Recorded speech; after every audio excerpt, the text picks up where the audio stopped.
এবার প্রশ্নের জবাব আরো দিতে হবে, শুধু কথায় কথায় দিলে কি আর ভরবে সবার মন? মাঝে মাঝে গেয়ে গান দিতে হবে সমাধান। আমি জানি এখানকার মানুষ গান পিপাসু বেশি জনগণ।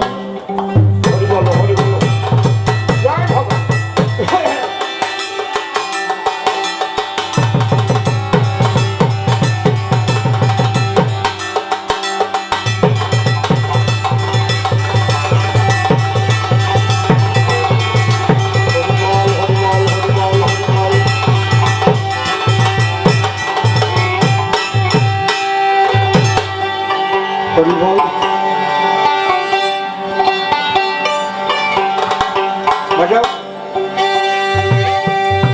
বেলাটা একটু আউটে দে, আউটে আউটে বাড়া।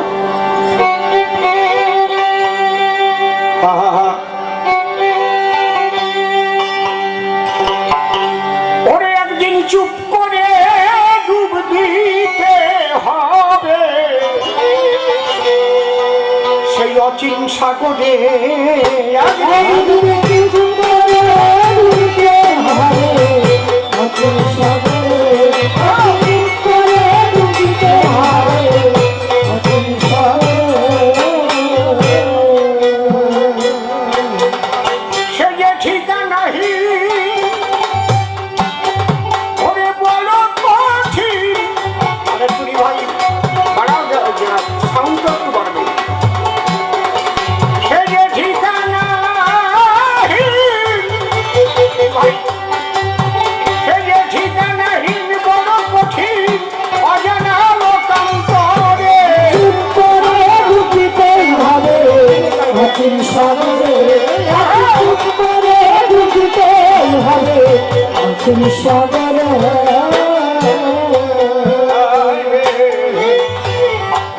চিরদিনকে ভরায় রহে না,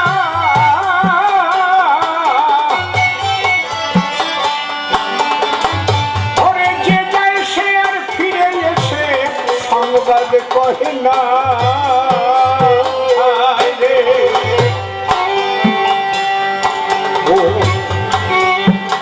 চিরদিন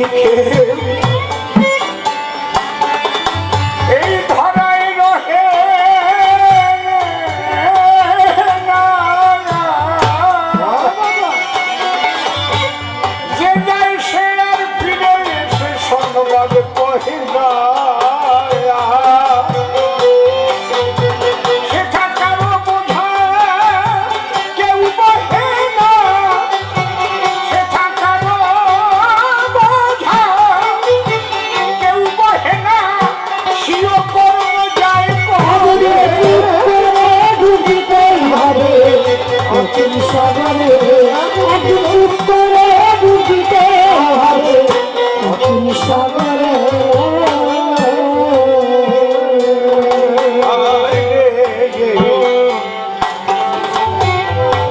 সৃষ্টিরে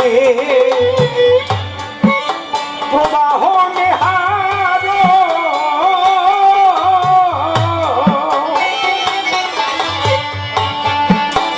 চলিয়াছে চলিতেছে চলিবে আরো।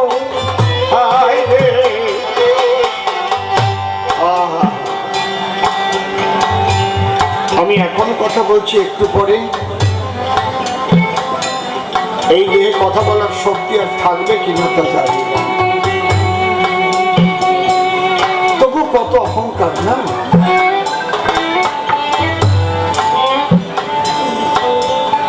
তাই ভাবুক কবি, প্রেমিক কবি, সাধক কবি, ইহাই সনাতন ধর্ম। বাবা মানুষকে সবসময় হুঁশিয়ার করে, সৎ হয়ে চলবার করে। চিরদিন থাকবে না, কর্ম অনুসারে তোমার পরবর্তী জীবন তোমার লাভ হবে।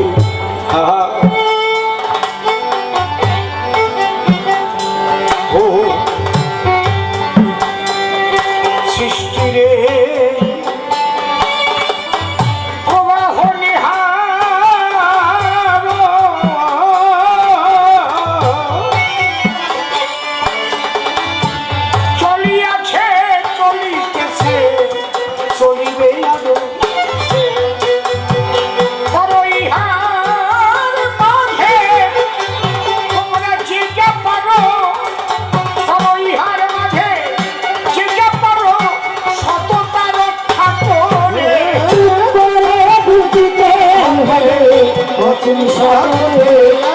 চুপ করে বুঝতে হবে কঠিন স্বরে।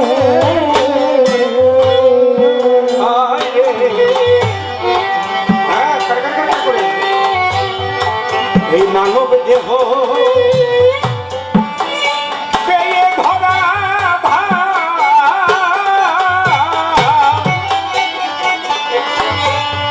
আতর গোলাপ সাবান মেখে কত যতন করিলাম। ও মানব দেহ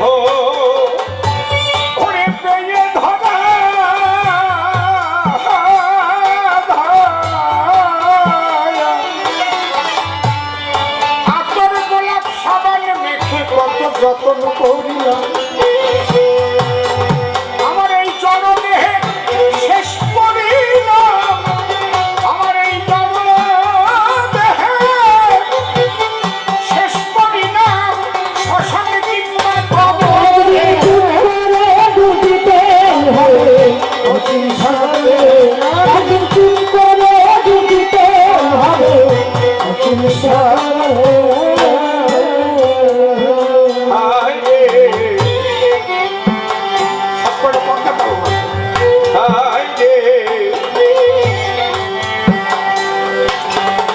পাগল বিজয় কয় বুঝিবার সাধ্য নাই,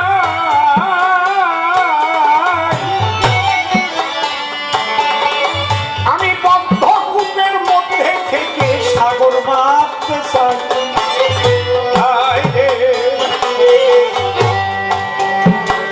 পাগল বিজয় কয়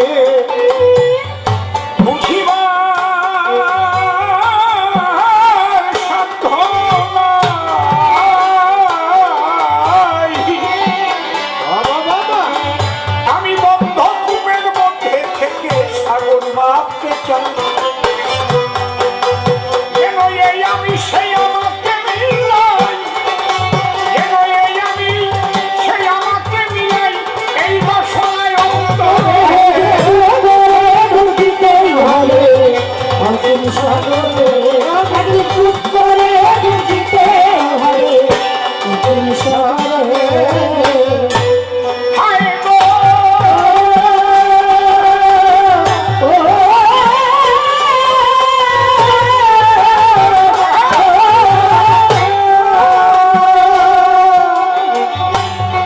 রামনবমী আর রামায়ণের প্রশ্ন করেছে সবস্থান।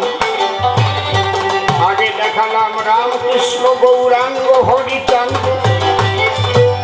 এরা আলাদা কেউ নাই, একজন যুগে যুগে অবতার। তারপর আগে দিলাম সভ্য সমাধান, তাই বহিরাগত যারা বলে তাদের মূলত বুদ্ধির দীনতা, তাদের মতো মানুষের সঙ্গে না বলাই ভালো কথা। এইবার শোনো একটা কথা বলি সবাই, এই নবমী তিথিতে রামের জন্ম যে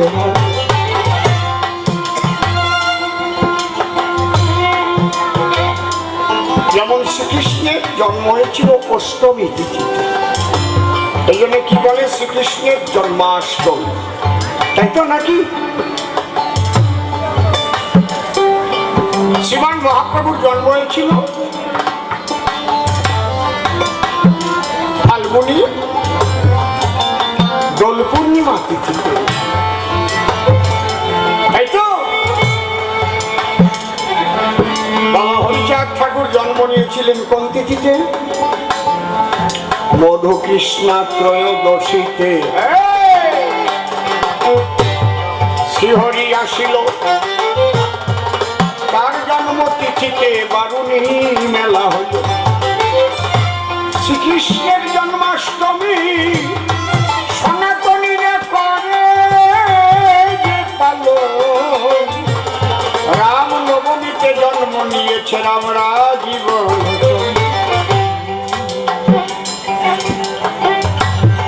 শ্রীরামের জন্মোৎসব আপনারা আপনাদের কে পালন করেন না? অনেকে করেন কি না? জন্মদিন পালন করেন, কিন্তু বাঙালি হয়ে ইংরেজি গান গান। ওটা বহিরাগত গানটার নাম মনে হয় কি যেন গায়, কি গান গাইবেন? আরে জন্মদিনে গায়, আটটা বাড়াইয়ে গায় মুখে হ্যাপি বার্থডে টু ইউ। এটা বহিরাগত না, এটা হচ্ছে আমাদের দেশি গান। আর রাম হচ্ছে বহিরাগত। এই বলদা কয়টারে আমি কব কি?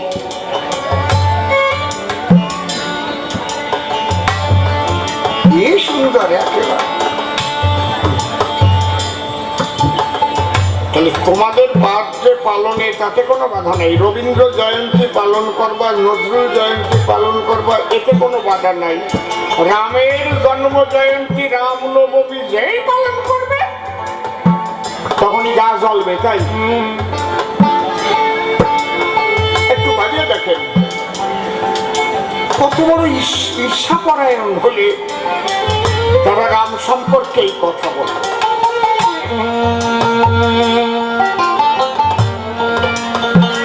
আমাদের 14 পুরুষ থেকে কারো মা বাবা গত হলে এখানে যারা বসা আছেন সভাতলে সবাই জানেন, সকলে অন্তত কিছু না হলে এক পালার দিত রামায়ণ। ঠিক বললাম না বে? ঠিক বললাম? ঠিক বলছি তো নাকি? যে বেশি পয়সা দিয়ে দিতে পারতো সে ভালো গায়ক আনতো। কাঁঠাল বাড়ির নলিনীরই নিয়ে আয়, ভালো গায়। এই যে ঠিক পাইছে, সিঙ্গার পাগলা গান ভালো গায়, ওই বড় খোলার কালা গান ভালো গায়। অত টাকা দেওয়া যাবে না, কালী পিঠে শুকরি নিয়ে রামায়ণ তো নাকি? ঠিক বলছি তো নাকি? এই রামায়ণ আজকের থেকে না, আমরা রামায়ণকে শ্রদ্ধা করি, রামলীলাকে শ্রদ্ধা করি। আজকে শুধু বঙ্গবাসী নয়, শুধু ভারতবাসী নয়, বিশ্বের বহু দেশে রিসার্চ করে করে শেষে তারা রামের, শ্রী রামচন্দ্রের আদর্শ দর্শনকে সম্মান দিতে আরম্ভ করেছে। এ বড় আনন্দের বিষয়।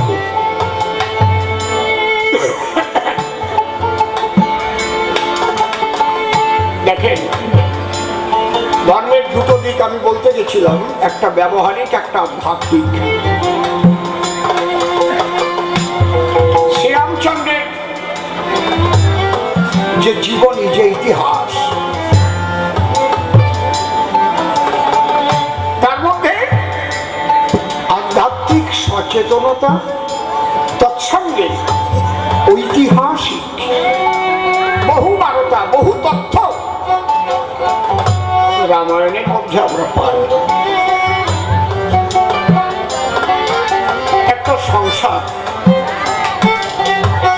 বেশি মানুষই তো সংসারই। সংসারে ভাইয়ের সঙ্গে ভাইয়ের কেমন ভাব হবে, মাতা পিতা সন্তানের কিভাবে চলবে, তারা আসে রামায়ণ। রামের কিন্তু বনবাসে যাওয়া লাগতো না, সমগ্র অযোধ্যাবাসী রামের পাশে ছিল। শুধু রামচন্দ্র বললেন, আজ যদি আমি পিতৃসত্য পালন না করি তাহলে জগতে কেউ মাতা পিতার নির্দেশ পালন করবে না। আমরা বাবা হরিচন্দ্রের দ্বাদশ আজ্ঞায় প্রথমেই পাই, সদা সত্য কথা বলিবে, মাতা পিতাকে ভক্তি করিবে। কিরকম ভক্তি?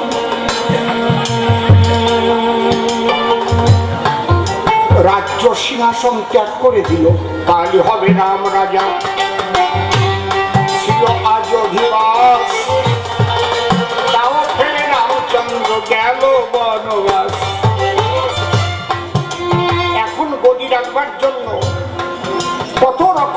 কলা কৌশল মানুষ ব্যবহার করে। গদি আমার চাই, কোনোভাবে যেন গদি না যায় রে ভাই। পিতৃসত্তা পালনের পরে অযোধ্যার সিংহাসন ছেড়ে শুধু পিতৃবাক্য রক্ষার করে বনবাসে করিলেন বাবু। এবার বলি, সবার সম্প্রতি বনে যাবে রঘুপতি, আবদার করল সীতা সখী, তুমি একা কেন যাবে বনে? হে প্রভু, আমাকে নিয়ে চলো সবে। তখন তো সন্তান আদি হয় না, বিয়ে করে আনছে যেমন।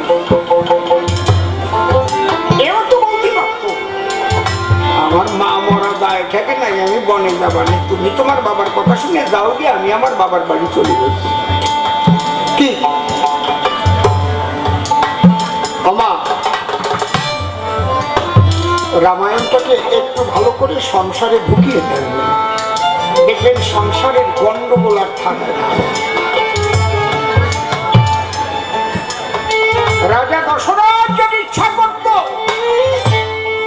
তবে তোমারে কোন বর দিয়েছিলাম না, আমার মনেই নাই, বর দেব বলেছিলাম, বললেই হয়ে যেত।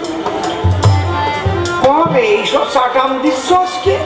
রাম রাজা হবে, আর এখন এসে তুমি বলছো আমার দুটো বর পাওনা ছিল তাই দেবে।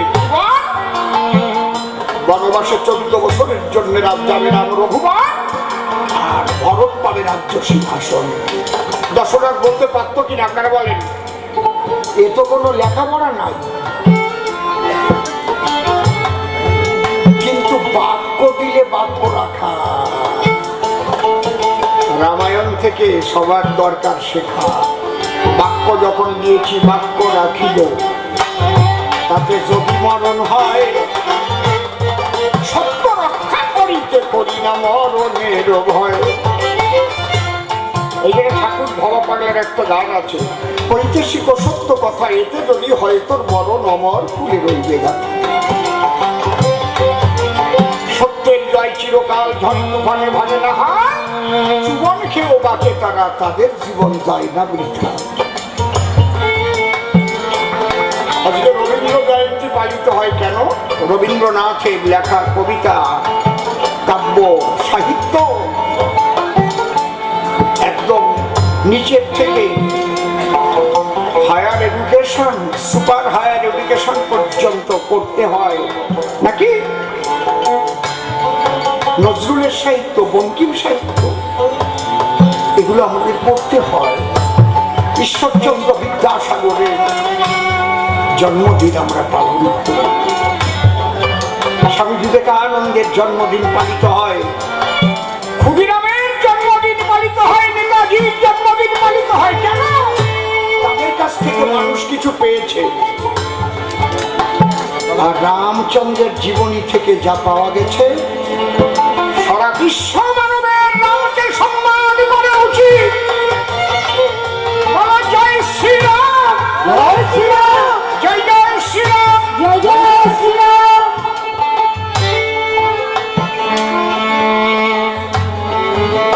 তাহলে দশরথ যদি ইচ্ছা করত, কৈকেয়ীকে দূরে সরিয়ে দিতে পারত, অস্বীকার করতে পারত, করল না।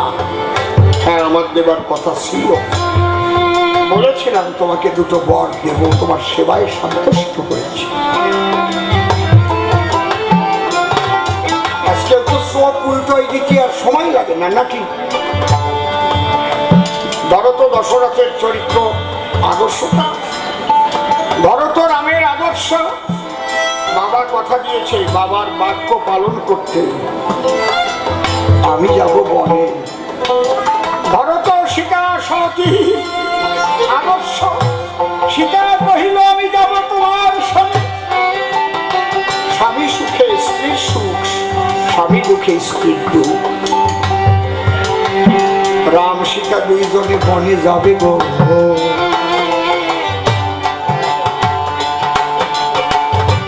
তৈরি হয়ে গেছে ছোট এদিক লক্ষণকে মা সুমিত্রা খেতে বসিয়েছে।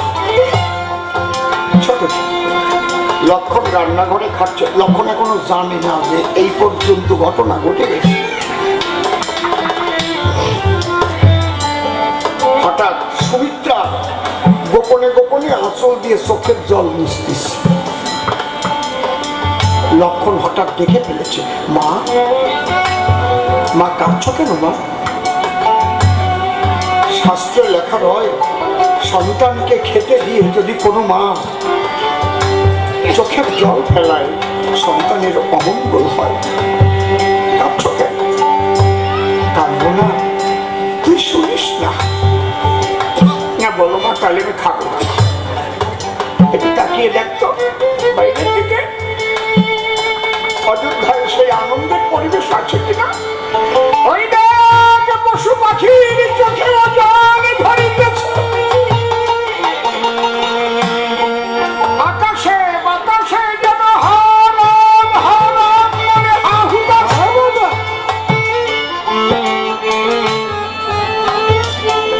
কি হয়েছে মা? তুই তো জানিস রাম রাজা হবে। হ্যাঁ মা, রাজা হবে না। 14 বছরের পরে বনে যাবে রাম, রঘুবনে, আর রাজ্য সিংহাসন ভরত পাইবে। মা, দাদা যাবে বনে, কেউ কি যাচ্ছে তার সঙ্গে? হ্যাঁ, সীতা যাবে। মা, তুমি কি জানো না যে অযোধ্যায় রামচন্দ্র থাকে না? সে অযোধ্যায় লক্ষণ কখনো থাকে না। রাম শূন্য অযোধ্যা।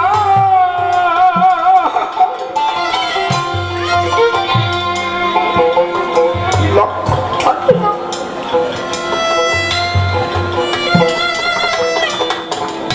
এখানে আধ্যাত্মিক ভাবে ব্যাখ্যা করা আছে। আমাদের দেহের মধ্যে পঞ্চ আত্মা, জীবাত্মা, ভূতাত্মা, পরমাত্মা, আত্মা রাম, আত্মা রামেশ্বর। এই দেহ থেকে যেদিন আত্মা রাম বেরিয়ে যায়, এই প্রপঞ্চময় দেহের আর কোনো ক্রিয়া থাকে না। চোখ থাকে, চোখে দেখতে পারে না। মুখ থাকে, কথা বলে না। পা থাকে, চলে না। কান থাকে, শুনতে পায় না। রাম চলে গেলে লক্ষণ আর থাকে না। আমরা বলি না, তোর চোখের চাওয়ার লক্ষণ বেশি ভালো না, সব তোর হাঁটার লক্ষণ কিন্তু ভালো না, তোর কথা বলার লক্ষণ কিন্তু ভালো না, সরে যা, মার খেয়ে বলবি। রাম যেদিন চলে গেল, লক্ষণ বিদায় নিল। লক্ষণ বলে, মাগো আমি তোমারে জানাই, এই রাম শূন্য অযোধ্যাতে আমার থাকার ইচ্ছা। সুমিত্রা কহিছে, তবে গো নববধূর মিলা তোর ঘরে, তারে ফেলে কিভাবে যাবি ওই বনের ভিতরে? ও একটু মনিটর, তাহলে উর্মিলাকে না বলে তো যাওয়া যায় না। আসি মা, একটু আস্তে আস্তে উর্মিলার কাছে লক্ষণ গেছে। গিয়ে দেখে বড় ঘোমটা টেনে উর্মিলা ফুপিয়ে ফুপিয়ে কাঁদছে। উর্মিলা বলো, তুমি কাঁদছ? বলে, কাঁদবো না।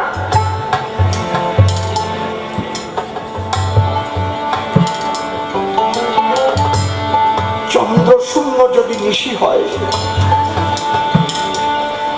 তাহলে সে নিশি হয় গাঢ় অন্ধকার মুখে।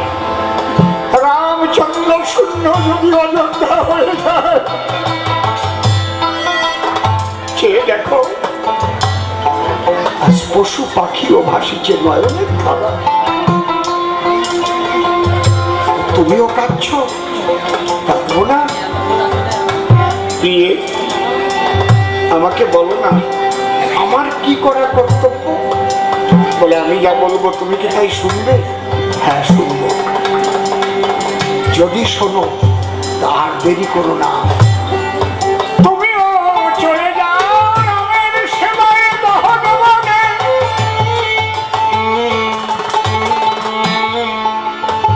ডাকিয়া কহিছে লক্ষণে, প্রেয়সী তাহলে তোমার সঙ্গে আমার সঙ্গে কি নাই কোনো ভালোবাসা বাসে?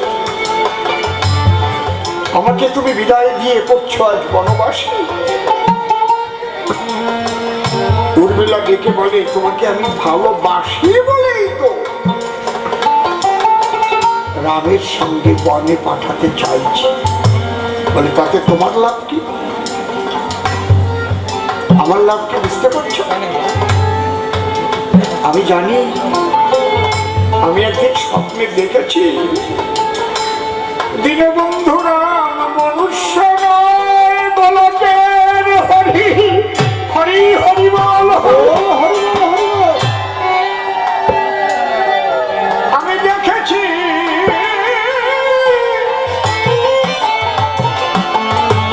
তাহারই অঙ্গে ঊনবিংশ চিহ্ন ৩২ লক্ষ।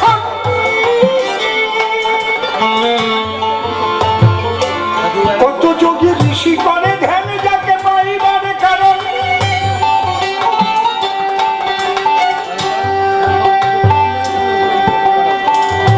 আমার লাভটা কোথায় জানো? তোমাকে আমি ভীষণ ভালোবাসি। ভালো লাগা আর ভালোবাসা দুটো শব্দ।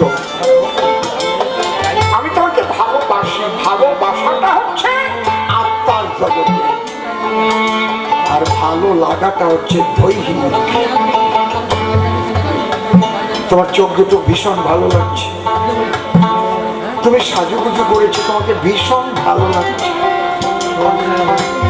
তোমার চুলগুলো ভীষণ ভালো।